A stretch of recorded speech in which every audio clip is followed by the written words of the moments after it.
Hi, everybody. Dan Illman here with the Friday the 13th edition of the Stronach 5 preview. It is a $1 minimum wager with a $100,000 guaranteed gross pool. Also, a very low takeout rate of 12%. We'll take a look at the first leg of this week's Stronach 5. It is at Laurel Park, race number 7. It's at 7 furlongs. It's an optional claiming race. And as always in these Stronach 5 videos, where pre-scratches, program changes, track conditions, etc., I'm going to give you some preliminary ideas on who I like and who I'm considering for my Stronach 5 ticket. And when it's time for you to make your final Stronach 5 opinions, please use DRF Ticket Maker. It's the most efficient way to play these multiple race wagers using Steve Christ's A, B, and C method. Leg A, race number 7, I want to lean on the 5 Reflect, who is 7-2 on the morning line for trainer Jerry O'Dwyer. Reflect was grade 1 placed as a 2-year-old. She was second in the Alcibiades.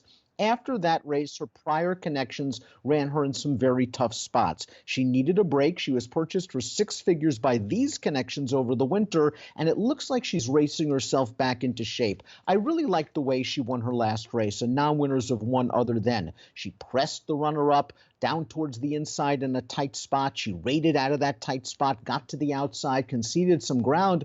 But once she gathered herself up again, she just rolled right by the leader and went on to win in professional fashion. I think she can handle the step up in class. I think 7 furlongs is not going to be an issue for the 5 Reflect, who's going to be my A. My 2 backups in here are the 2 Warm and the 3 Hawk. I don't like these 2 as much as I like Reflect, but it's worth noting that both of these horses, they were compromised by a lack of pace last time out. They both exit an optional claimer on February the 23rd, and the leader and winner went 46-4 to the half mile.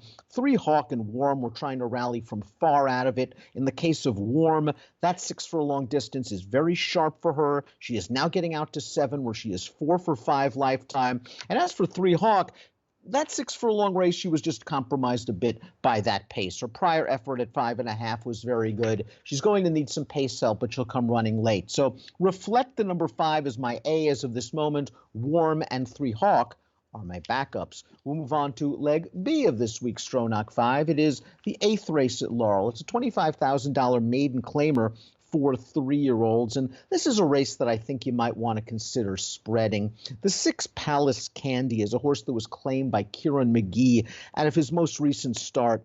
I like horses that show improved speed in their second lifetime race. I think it often is an indicator that they're going to continue to improve.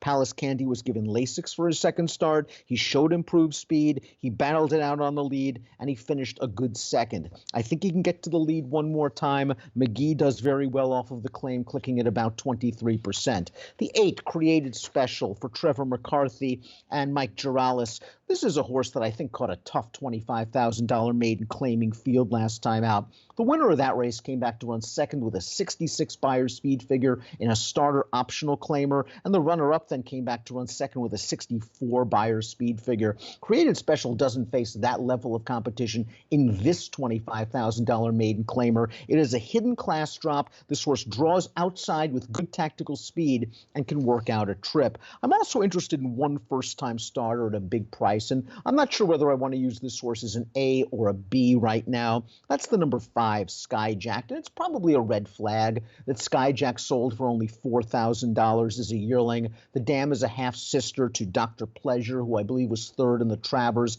and the second dam, Beautiful Pleasure, was a multiple grade 1 stakes winner. So for all of this pedigree, the fact that this horse sold for a mere $4,000, probably not a great sign, but I do like the work pattern. Several 5 furlong drills leading up to this race, and trainer Robbie Bale sent out a first-time starter and a maiden claimer a couple of months ago at Laurel Park. Maybe Skyjack is live here in the Stronach 5. Metal Magician also deserves a mention down towards the rail. This horse was the beaten favorite in both lifetime charts, showed some speed last time out, claimed by Jerry Robb out of the most recent race. Jerry Robb and Xavier Perez, one of the top trainer-jockey combinations at Laurel. Right now, and I might mix things up a little bit, the 6 and the 8 are my A's, the 1 and the 5 are my B's. In the second leg of this week's Stronach 5. Let's go down to South Florida for leg C, race number 9. It is an optional claiming race for Florida breds going 1 mile on the turf, and I want to lean on the 1, Looking Like a Queen,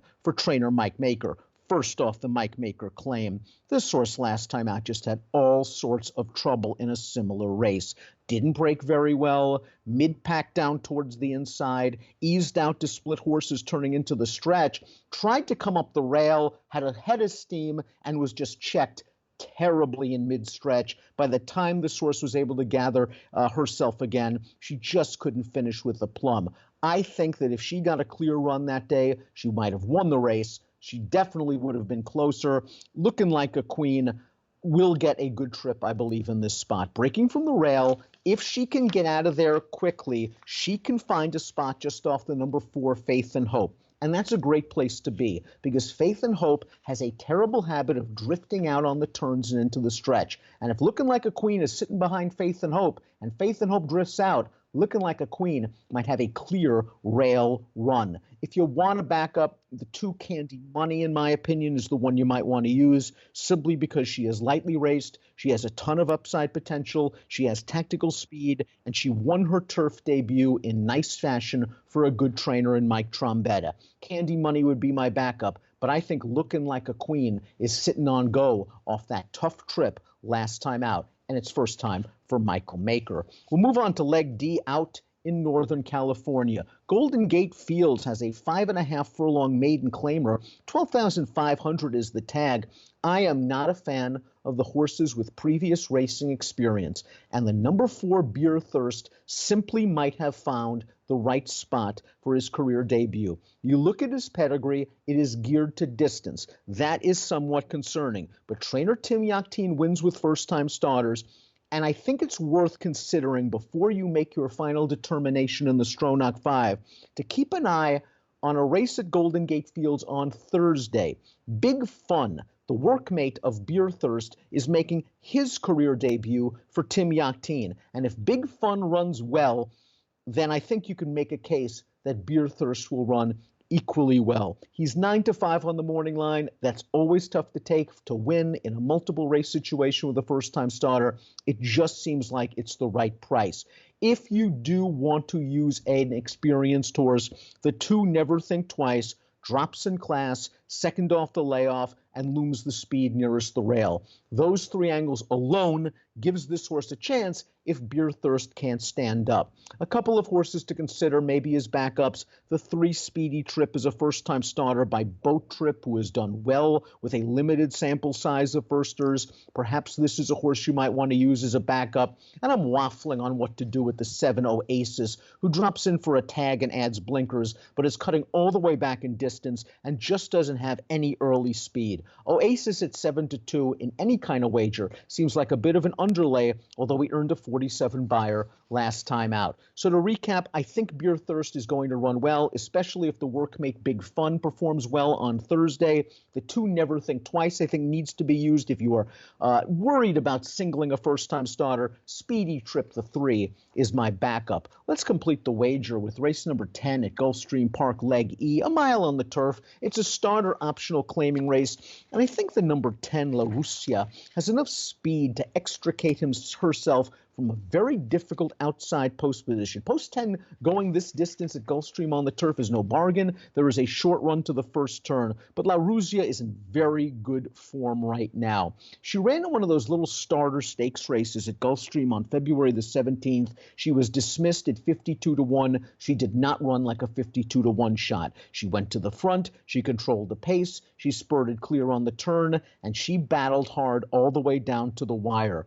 That was a really good effort for La Russia. She might be able to control the pace one more time in here, and she could be very tough to run down. 4-1 on the morning line. The 2 Days of Spring has won 2 races in a row, likes to come from off of the pace, seems like a versatile horse with a little bit of upside. Now, this horse claimed away from the Todd Pletcher barn, but this barn has done very, very well, this new barn, with newly claimed runners. I like that Luis Saez retains the mount. Not a great gate horse, may need a little bit of pace, but just is seeing dead red right now. 2 for 9 in her career, her last 2 being the wins. Joyous Times, the number 3, logical simply because she's 2 for 2 in her career. She didn't break well, then she was steadied early. I thought after that she had a decent trip. She made a really sharp 4-wide bid into contention on the turn, tried to lug in the stretch, was just too much for those claimers. Now she steps out of the claiming ranks into this starter optional. Irad Ortiz takes them out first off the Phil Serpy claim.